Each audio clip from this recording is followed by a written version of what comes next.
mo, pinapilitan mo na. Ang sabi, bahala ka magpapang sa sarili mo. Bahala ka. Diyos ko, nakakahiya ka sa mga Pilipino dito sa Japan. Ganito na lang ang binitawan ng isang OFW na nakabase sa Japan.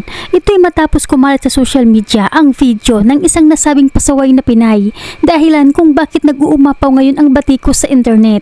Matapos hindi di umano sumunod sa patakaran ang nasabing kabayan at siya pa ang may ganang magalit at minura ang isang lokal.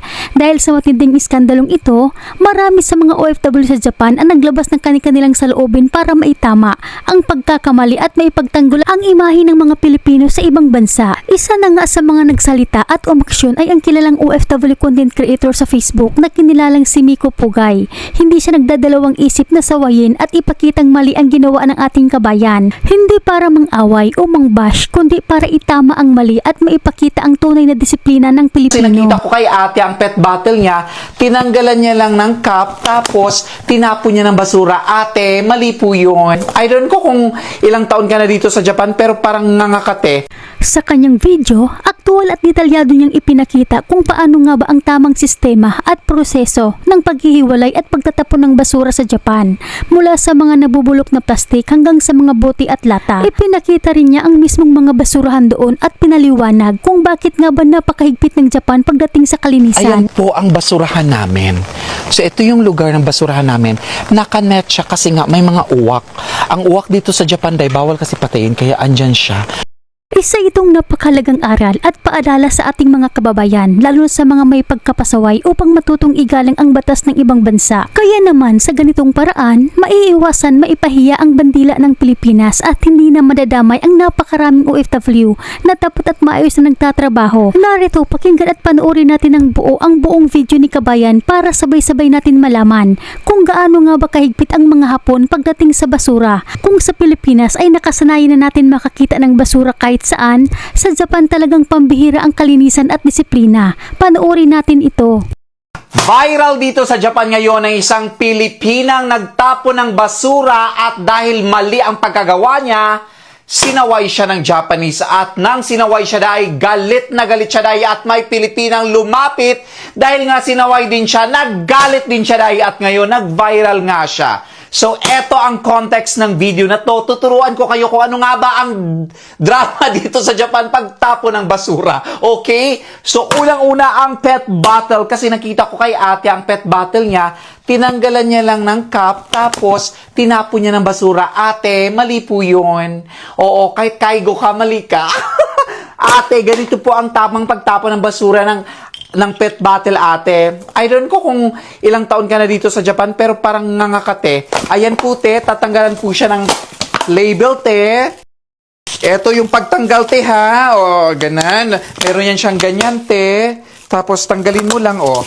Matanggal mo na siya, te. After, te, pwede mo siyang pisa-pisain, te. Ganyan, o. Tapos, te, pwede mo na siyang Wait, nahulog. Pwede mo siyang ipasok sa mga clear like this. So, ang ginagawa ko dito, ate, nilalagay ko siya para segregated talagang aking mga pet bottle, ate. Okay, ate Coco. Ayan. So, since na-segregate ko na siya, dyan lang muna siya. At ladies and gentlemen, dito sa Japan, sa iba't ibang city, meron siyang designated na color ng kanyang bag. Okay? So, sa iba-ibang, tulad dito sa Omito, may green. Eto naman dito sa Akishima, ayan po. May pink, may orange, may violet.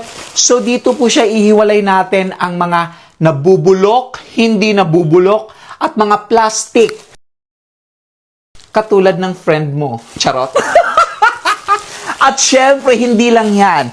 Meron din tayong calendar of activities, okay? So, dito sa calendar, ate Coco, dito mo siya titingnan, ate. Dito mo rin malaman kung anong petsa ang pagkuha ng karton, okay? Pag petsa ng kuha ng mga plastic, petsa ng kuha ng mga malata, at hindi nalalata. Hindi nalalata. Kaya naloka lang ako sa iyo, ate, kasi bakit ka nagwawala? Ate, wala namang problema. Marami naman tayong hindi perfect sa mundo. Walang perfecto sa mundo. Pero hindi natin kailangan magsigaw-sigaw. Pwede naman tayo magsabi ng, sumimasen, guminasay. Enough. Dalawa lang, ate. sumimasen at guminasay, tapos na ang usapan. Kailangan mo pang magwala, magbakero, whatever. Iranay kang kinay, ang rami mong daldal. Diyos ko, nakakahiya ka sa mga Pilipino dito sa Japan. Kaya na-gets nyo na? Kaya eto nga, sinasabi ko nga dito sa friend ko sa Panabo na gusto ko siyang i-apply sa Panabo kung paano ginawa ng Japan ang kanilang proper wage management disposal. Sobrang bilib na bilib ako. Kaya, meron din ako dito mga cans. Iba rin yung cans natin. 'Di ba? Ganyan. Napakasimpleng rules lang. Hindi natin ma-follow. Ate, kung hindi mo kaya, magkaigo ka lang sa Pilipinas. At para ma-clear talaga ninyo kung anong ang ganap sa labas, dadalhin ko kayo sa aming basurahan.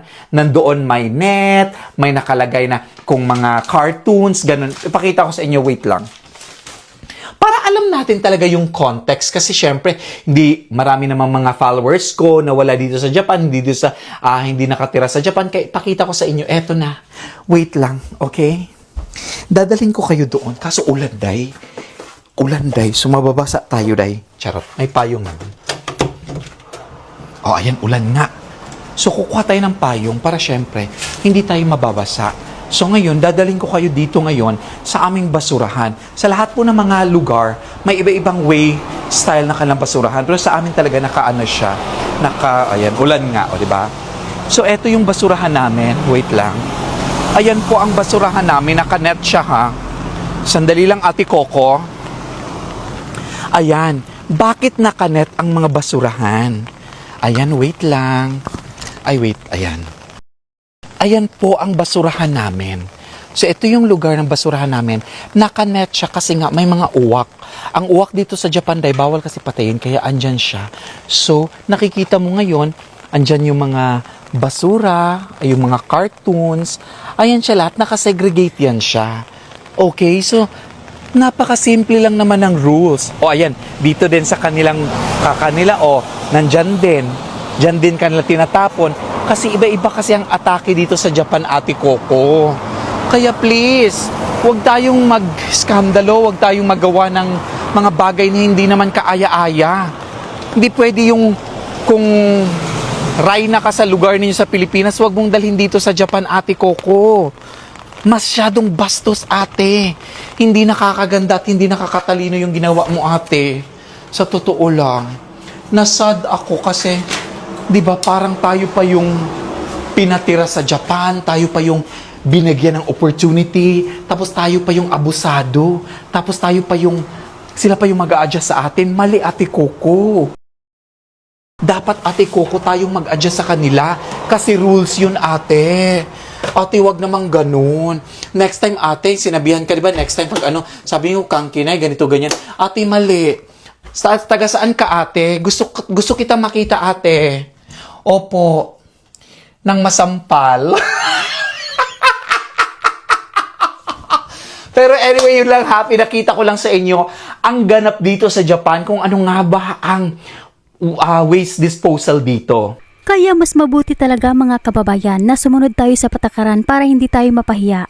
Tulad na lang nung nangyari kay Kabayan. Dahil sa hindi pagsunod, viral na viral siya ngayon hindi lang sa Japan kundi sa buong mundo. At huwag niyo siyang gagayahin na alam niyang mali siya pa itong nagagalit. Kapag nagkamali tayo, huwag na tayong makipag-away dahil kapag mali ka, hindi ka talaga mananalo. Kayo mga kababayan, ano ang saloobin niyo rito? Pakikomento sa ibaba. Salamat!